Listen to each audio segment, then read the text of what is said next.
the game we have in store for you today. The hype has been building all week and we're just moments away from kick-off time. Stay tuned for the live action. Well, just the sort of weather the fans were hoping for this evening. It's absolutely ideal.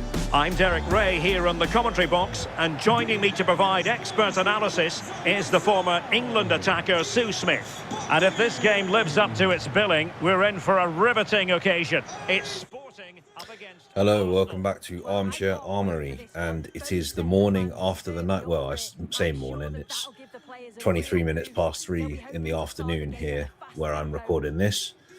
So yeah, it's the afternoon after the night before, after Arsenal were unceremoniously knocked out of the FA Cup at the quarter-final stage at St Mary's at the hands of Southampton yesterday. And I'll be honest, when I got up this morning, which was very early because of the position that I'm in my day job, we've been given an extra task to do with a recent launch. So I had to get up early to do that. But thankfully, yeah, that was all done and dusted quite quickly for now. I didn't really feel like doing this, to be honest.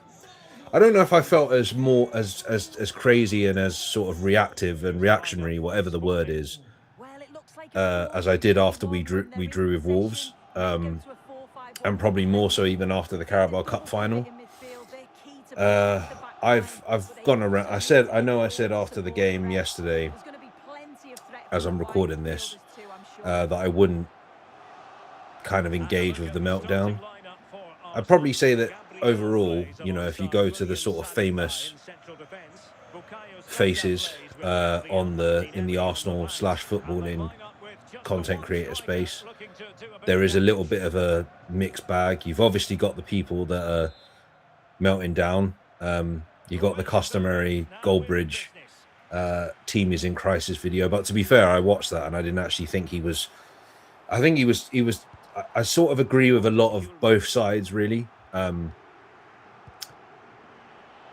know this is meant to be the preview for Sporting, but I think it's worth talking about. I think in the cold light of day, looking at it this morning and thinking about it for the last couple of hours, I do feel like there is an argument to say that we threw the FA Cup. I don't. Robbie from AFTV made a really good point as well, and this is where I'm saying I sort of agree with both sides on this, and I sort of sit somewhere in the middle. I felt like we needed to win that game. I felt like after the sort of disappointing second half performance against City in the Carabao Cup final, I felt like we needed to bounce back quickly, and getting back to Wembley again for the semi-finals of the FA Cup would have been sort of the perfect way to do that.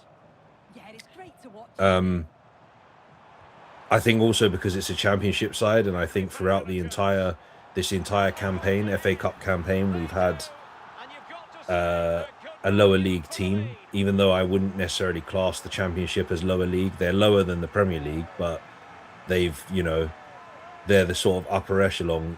Obviously, they're the sort of Premier League of the Football League, if that makes any sense. They're the teams that sort of should be there, and the teams. And there is also an argument to say that it's a bit more competitive than the Premier League to some extent, because any team can win it and any team can be promoted from it if they have a good season. Southampton were playing well. I think after yesterday they were 15. They're now 15 games unbeaten, I believe. So it definitely came across like a game where the odds were stacked against us. We obviously had injuries. I'm not going to sit here and make excuses for that, but the narrative that was going around about Arsenal during the international break is that, yeah, we should be banned from international competition and the players that have pulled out should be banned and all this sort of stuff, which is typical. It seems to always happen when it comes to Arsenal. Turns out the injuries are probably a bit more legitimate than a lot of people thought they were. But on the night, we still, having said all of that, despite all of that, the caveat is basically what Robbie from AFTV said, that the starting 11 that we had out there should have beaten Southampton, or not, because that's disrespectful to how well Southampton played. they were in a position, they were good enough to beat Southampton on the day, and we just didn't turn up. Particularly, latter part of the first half, most of the second half. It was a poor performance overall. It was a poor performance defensively, which has been very rare for Arsenal this season. It was a poor performance for going forward, which is probably more common this season. And yes, as I said yesterday, it is a little bit concerning. But, and there is a huge but here, because again, there's caveats to this as well. I don't understand why every single time there is something negative that happens with this club, and I blame, the Wenger out movement and all the sort of culture that's come from that everyone wants instant success, and if things look like they're not going your way, you jump on the negative bandwagon so you can say, you see, I agreed with that all along. I'm not going to name any more names really, but there's one person in particular who I can't, even though he's very emotional, I do respect his opinion from time to time when he's calm. But every single time we lose a game, he's got his own YouTube channel as well as the one that he appears mostly on. Every time we lose a game or we have a bad performance or something like that, he goes on his channel with one of sort of the prime Arteta outers, which I know is his mate, but still, and basically twerks for that idea. Because I know when it comes down to it, because there will be a day, it may not be this season, it may be this season, who knows? There will be a day where Mikel Arteta does get sacked, or he does resign, or there is a world where he's no longer the Arsenal manager. I think people like that will turn around and say, well, I never wanted him anyway. And that's the sort of shit I don't like, the sort of reactionary bullshit that I don't like. That it's like, well, you were happy when we were competing and when we were beating Spurs 4-1 and beating Man City 5-1 last season and all this stuff and beating Real Madrid. But as soon as things go a little bit wrong, it's like, right, I'm going to go back to what I thought at the start of the season, that Arteta's not good enough. And I'm not sitting here saying that he's perfect. I'm not one of these people that's like part of the cult of Mikel. Like, I think he's made mistakes here and there, and I think that in the second season, especially when we finished 8th the second time, I was very much like, I think the job's too big for him, and he's proven me wrong and he's won me round. But I think, again, going back to sort of the seeing the nuance of the argument, I actually think that the players are more responsible for the result yesterday than the manager. I don't think we played cautious, because I know that's a lot of argument that gets leveled at the team and at the manager. That Manchester City in the Carabao Cup final, definitely Mikel's fault. It's definitely Arteta's fault, or he's mostly to blame, because he tried to play incredibly defensive in a cup final as if he was playing for penalties, which was just weird. But this game, I felt like, particularly in the first half an hour, we did try and go for it. We did try and play the ball quickly and stuff like that. We did try to open them up.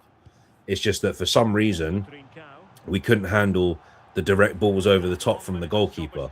It's like the back four could not handle the pressure from their wingers and from their attackers. It was un-Arsenal like this season.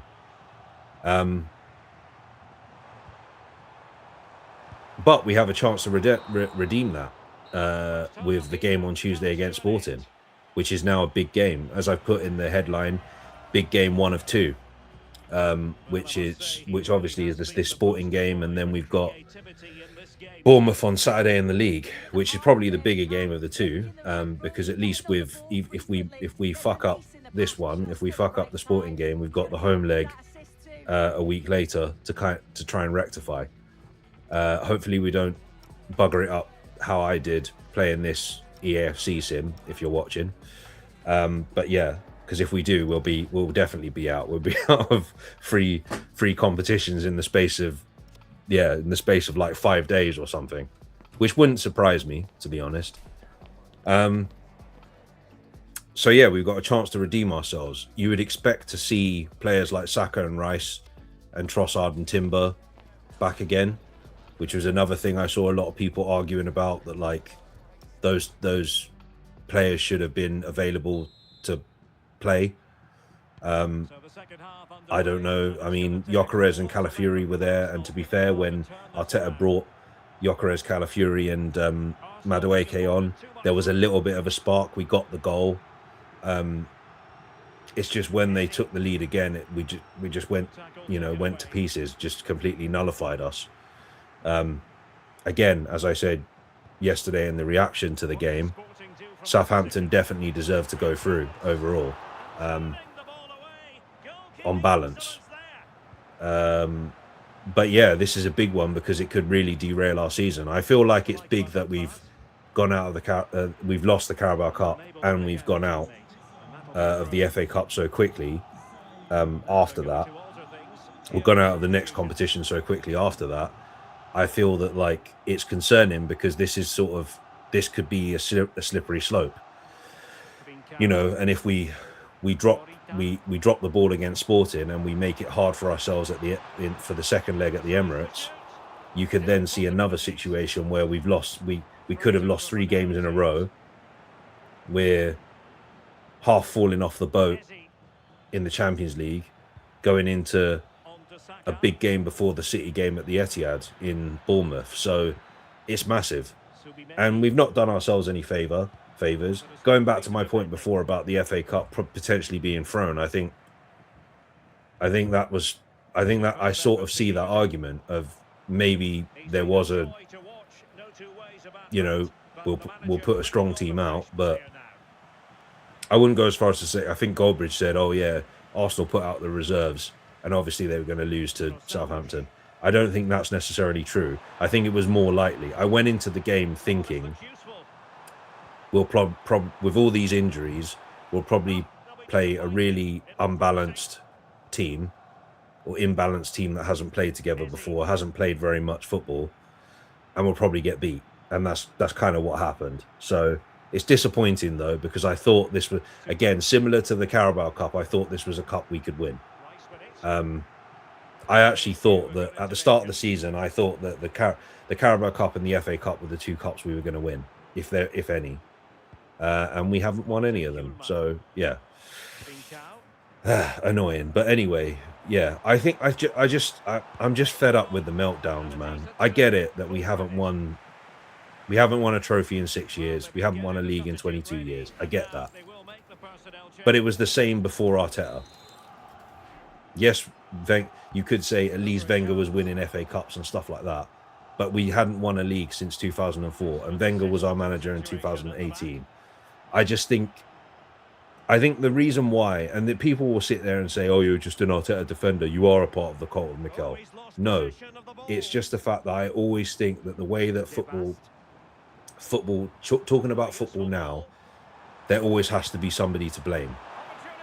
And people have short memories and forget that, like, we've had this problem, probably even when we were like winning leagues and winning trophies in the early to mid 2000s. Like, it's always been there.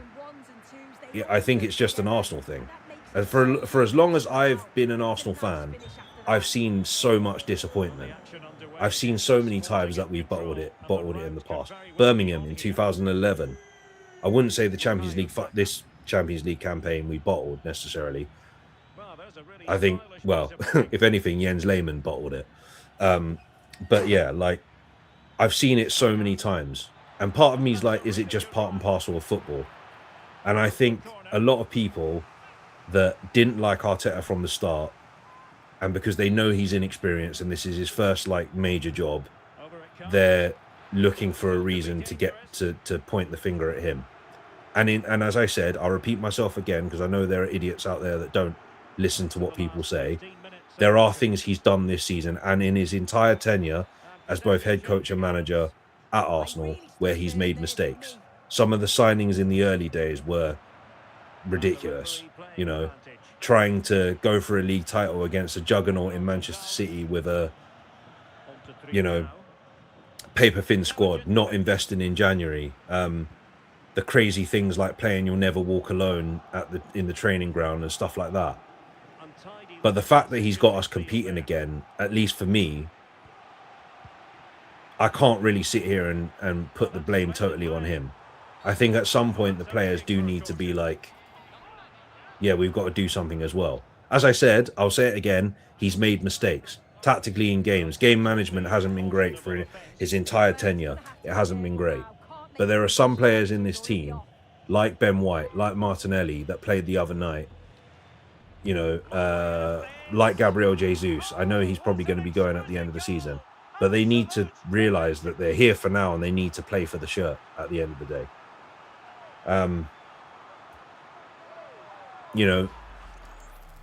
Sporting, they performed a miracle in the last round of the Champions League. They were, 3-0 down against Bodø Glimt? Was it 3-0? I think it was 3-0.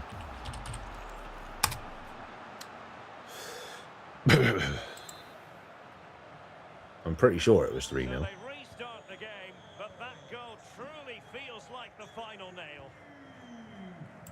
Yeah, they were 3-0 down from the game in Norway, I think the team's from.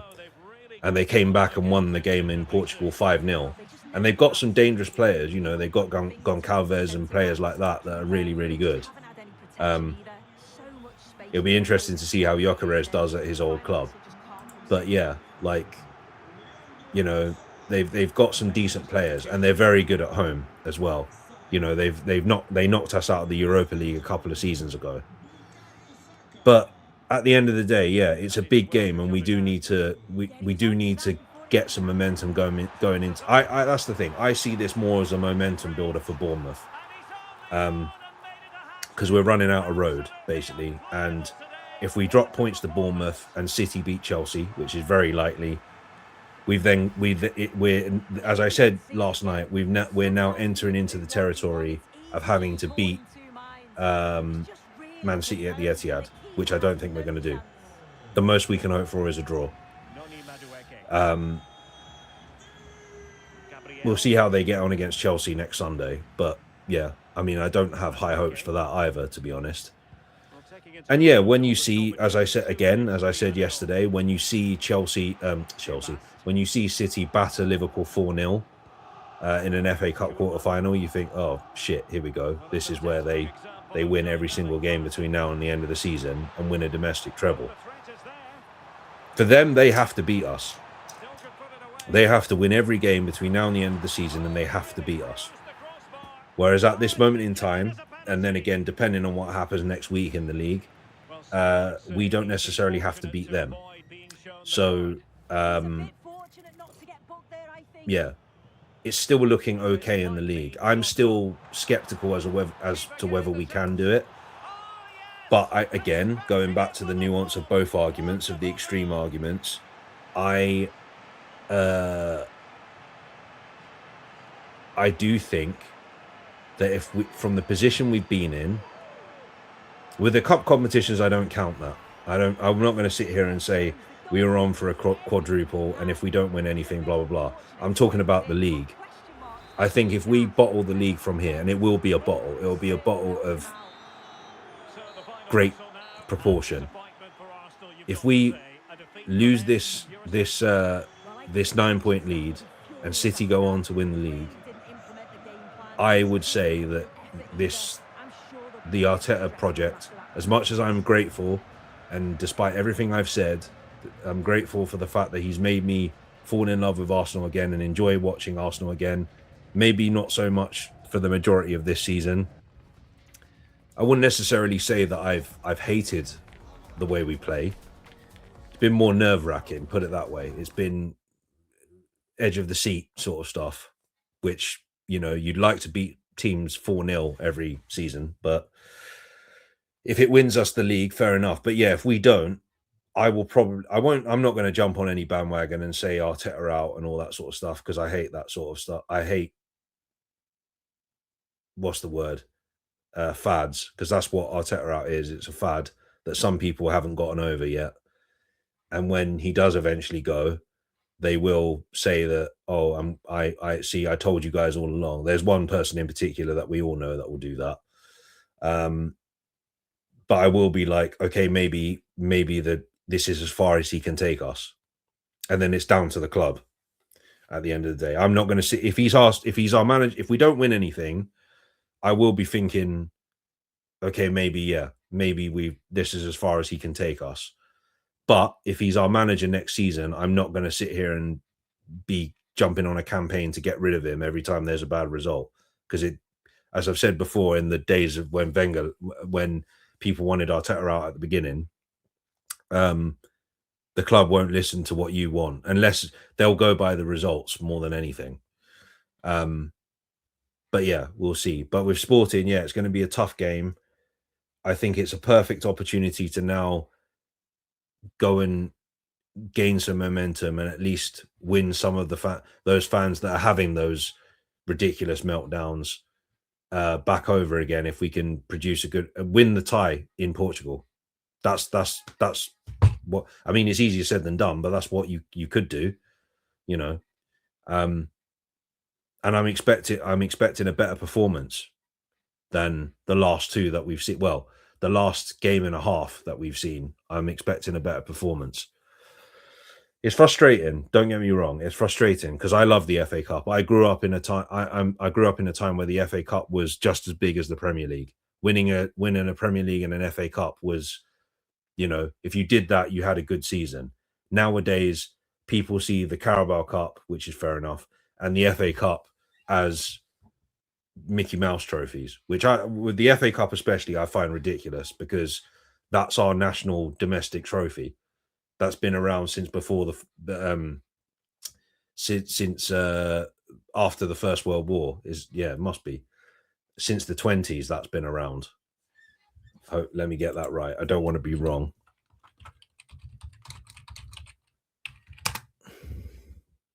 Yeah. Oh no. Since 1871, so since before the First World War, it's been our domestic trophy. It's steeped in tradition and history, and there's not enough of that talked about the rich tradition of English football. And it's always been a big part of my life since I was a kid. I've been, as I've said before, I've been following Arsenal since I was 10 11 years old, 9 10 11 years old. And that was a big part of like the Arsenal that I know was the FA Cup. So it's shit that we've gone out, but there's nothing we can do about it now. We played badly for most of the game. We lost, and we just have to move on and hopefully get a bit of rectifying done against Sporting going into that Bournemouth game. Because as I said, we're running out of road before that City game. I think after Bournemouth is City. So after the home game, the home leg against Sporting, it's then City away. So we're running out of road in terms of building momentum. As I said yesterday in the league, I think if we manage to if we beat Bournemouth and they drop points against Chelsea, I'd be more confident. Right now, I'm concerned because we're not performing very well, which is obvious because we've lost the last two games badly, and we're going into the last 7 games of the season. And if it goes wrong in Sporting, it's not going to look good, really. It's all about momentum building with this game. If we can win the tie out there and make the Emirates tie a little bit easier, then fair. But I just don't think we're going to do that. That's not how we're set up to play. I think James B made this point that we're never there and there with the team that we're playing. We're always here. We're always like battling. We always give the opponent a chance. It's always about fine margins, which I wouldn't necessarily say is boring because I mean, we've had games where they have been boring, don't get me wrong, but I think it's more nerve-wracking. It's more sort of like you watch Arsenal at the moment scared more than anything else. But that might be because we're so close to something that we haven't done for so long. But yeah, it's all about momentum. This is big game one of two. Let's hopefully we can do this. Hopefully we can get that momentum going into Bournemouth on Saturday. Right, I'm going to leave it there. I've spoken for too long, 25 minutes. This is probably the longest I've spoken on one of these things, to the point of where the EAFC sim has probably finished now, and you're just looking at my ugly mug for the last 10 minutes. But yeah, anyway, I'll be back again after the game on Tuesday. Hopefully in a better mood than I was yesterday. Happy Easter, or happy egg for those that don't celebrate Easter, I suppose. I love saying happy egg. I got that from Ricky Gervais. Happy egg, everyone. Right. Take care and stay safe. Remember to like and subscribe, and also follow Dan on social media. All the information is in the description below.